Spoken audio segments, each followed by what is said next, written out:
চলুন জানি celebrity focused hair স্টাইলিস্টদের কথা। আধুনিক হেয়ার কাট বলতে প্রথমে আসে প্রিন্সেস ডায়নার ফেমাস হেয়ার কাট। এটা ছিল শর্ট সফট ফেদার্ড বব। এটি করেছিলেন তার hair stylist Sam McKnight. Sam McKnight ছিলেন একজন খ্যাতনামা British celebrity hair stylist.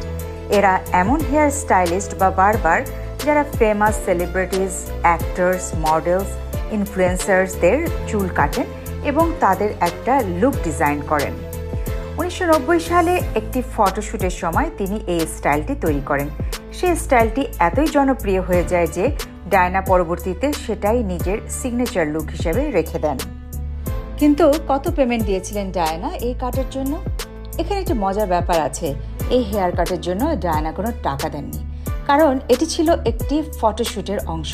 Sam McKnight তখন প্রফেশনাল কাজের অংশ হিসেবে সেটি করেছিলেন। মজার ফ্যাক্ট হলো, এই হেয়ার কাটের জন্য ডায়না তার লম্বা চুল কেটে ফেলেন এবং তিনি এতটাই পছন্দ করেন যে সাথে সাথে এই লুকটি তিনি ধরে রাখেন।